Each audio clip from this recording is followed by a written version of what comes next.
Quando a gente pensa, por exemplo, nos debates atuais sobre ciências naturais, hard science, e como que isso pode contribuir nas ciências humanas, novamente a gente tem uma relação de tensão por um lado, mas também uma relação muito frutífera. Em tensão porque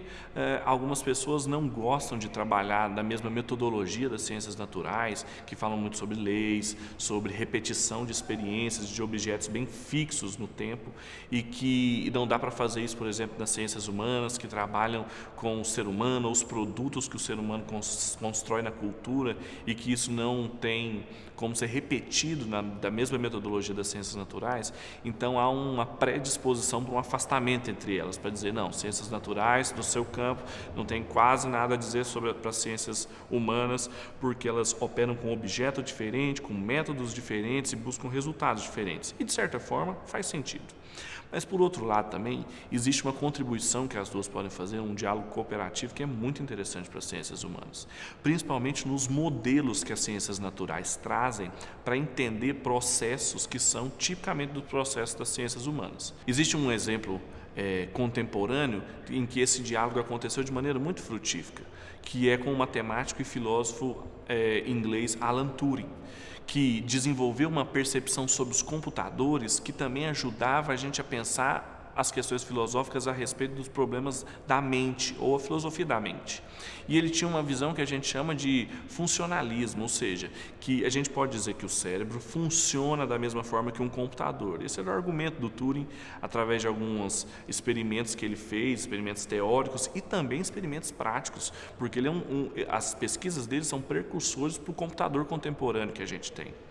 E depois, na continuação dessa discussão, o John Searle, que também é um filósofo contemporâneo, questionou os resultados que o Turing chegou, dizendo que a gente não poderia reduzir os estados mentais a estados cerebrais semelhantes ao estado de um computador, porque simplesmente o ser humano não é uma máquina. Contudo, ele continuou mostrando que existe um modelo aí que pode ser frutífero para a gente pensar nas relações até hoje. A gente não pode, e nisso eu concordo com o Searle, reduzir a como funciona um cérebro humano a como funciona um computador. Isso é distinto, e uma ciência da computação, por exemplo, não pode operar dentro da neurociência ou da filosofia da mente da mesma forma. Contudo, por que a gente não pode dizer que as discussões envolvendo a ciência da computação e a engenharia da computação, a relação entre um hardware, que é exatamente material, e um software, que parece que é um negócio meio transcendente, que sai do hardware, ele não contribui para a gente pensar justamente na relação entre estados cerebrais, que também são físicos, que também são materiais e que geram estados mentais também, que não podem ser reduzidos ao físico. Ou seja, uma discussão puramente científica, natural, de ciências da computação, tem a contribuir para o que a gente vai pensar numa dinâmica que é típica do ser humano, que é a relação mente-corpo e a relação cérebro e mente. Em tudo isso a gente percebe que sim, existe uma possibilidade de contribuição, de diálogo, novamente, quando a gente não reduz uma à outra. O que não pode acontecer são reducionismos. A gente querer tratar um objeto das ciências humanas da mesma forma que a gente trabalha um outro objeto das ciências naturais, reduzindo um ao outro, porque, novamente, é aquela primeira afirmação que gera uma relação de tensão. São objetos diferentes, são metodologias diferentes, mas não significa que os resultados de uma pesquisa de ciências naturais não possam contribuir para se chegar a outros resultados de filosofia da mente, por exemplo.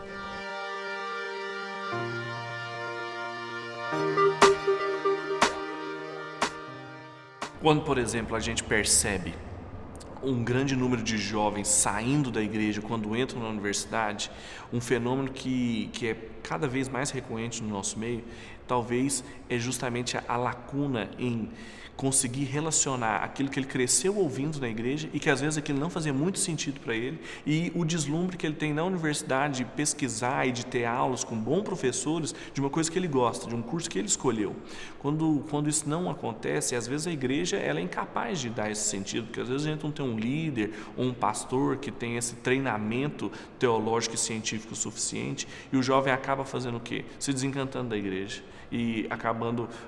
guardando a fé dele a um âmbito meio abandonado da vida, justamente porque ele não tinha um outro grupo de pessoas, como por exemplo a Associação de Cristãos da Ciência, para mostrar que ele não necessariamente precisava fazer isso, de que não é algo totalmente distinto o que ele está vendo na faculdade e que não tem implicações para a fé dele, que na verdade é necessário pensar sim os fundamentos desse diálogo, que existem modelos melhores do que outros de relacionar fé e ciência, mas que essa relação é possível, que existe um grupo de cientistas mais velhos já fazendo isso, que já percorreram o mesmo caminho, e que a gente não precisa abandonar a igreja porque ela foi incapaz de nos dar a relação e o modo como se relaciona a nossa fé e o nosso trabalho na história, na filosofia ou na biologia. A grande questão é que esses trabalhos não existem e que quando um jovem ainda tem a capacidade de perguntar para o seu líder sobre o trabalho científico que ele quer fazer, ele é desencorajado também pelo líder, e aí ele abandona a universidade, ele abandona o sonho de seguir uma carreira científica para ter uma carreira mais organizacional, uma carreira mais familiar, porque aquilo não dizia respeito à fé dele e ele não pensa de maneira alguma em abandonar a fé. Todos os dois fenômenos são recorrentes, eles não precisam acontecer quando a gente tem um grupo de pessoas que mostra que esse caminho é possível de ser bem relacionado, bem feito e enriquecido.